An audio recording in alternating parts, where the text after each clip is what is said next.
police service cannot give an order. It must be one person in the police service. Because this year I left Nairobi, went to Homa Bay, took the OCS from Mawego police station, went with them to the home of Ojwang. Ladies and gentlemen, just to give you some information, is that the postmortem began shortly before 10 a.m. It's taken long because the doctors wanted to be very thorough. I want to say the following organizations were represented. One, the government pathologist, represented by Bernard Media.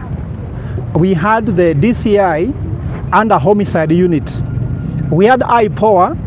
The family were represented with the family lawyer and also the family pathologist. Vocal Africa was there. IMLU was there. I was there in capacity representing the Luo Council elders who have a very big interest in this case. And basically, prima facie means on the face value of it, you can see what killed Ojwang.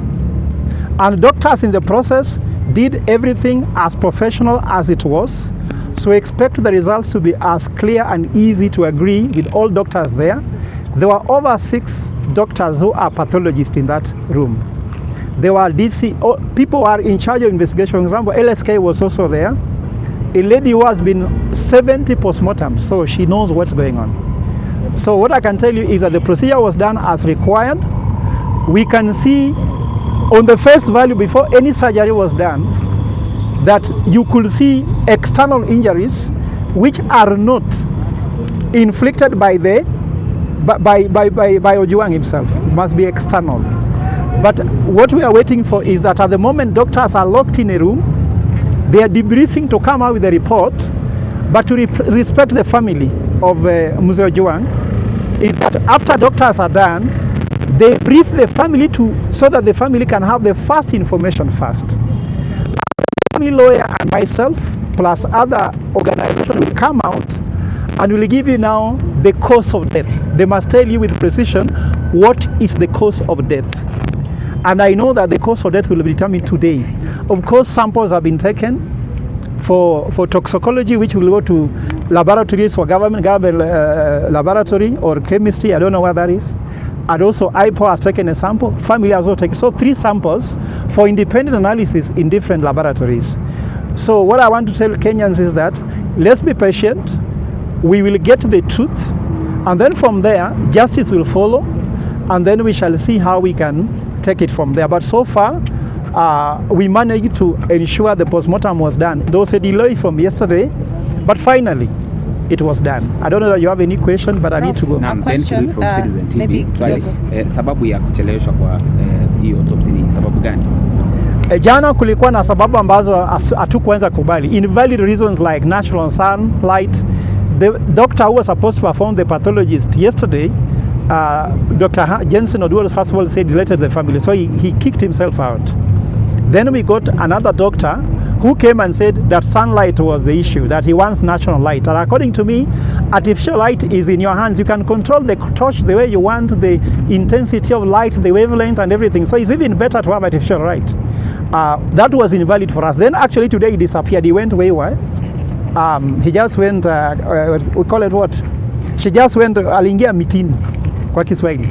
So we got another doctor called Dr. Midiwo who agreed to accept because some pathologists were scared until the government pathologists had to call the PS to give orders. And they are saying they have scarcity of human resource, some of them are sick. And we pay taxes to these offices to run. So there's a lot of things to roll here.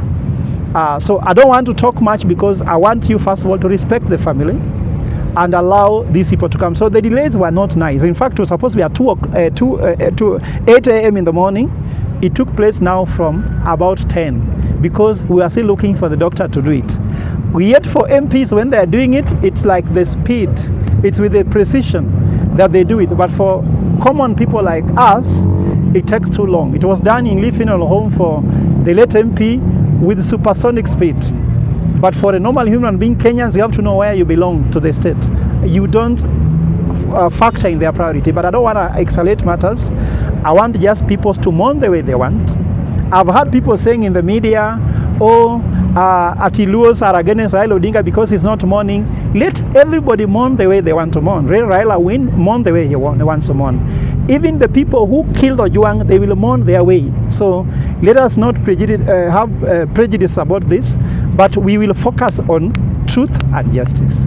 We will not be able to tribalize this thing. It is a Kenyan who has died. Don't even put a tribal card about it. It's a Kenyan who has died. And losing a Kenyan is as painful as losing a Luo or a Kisi or a Kikuyu or a Kalenjin. A Kenyan is a Kenyan because Ojwang is a Kenyan. Thank you. Maybe, Prof, one more question. Yeah. As of yesterday, the social media platforms for Albert could not be found. Has that been, maybe has anything come up about the same? Where he posted. There are so many things that have gone wrong here.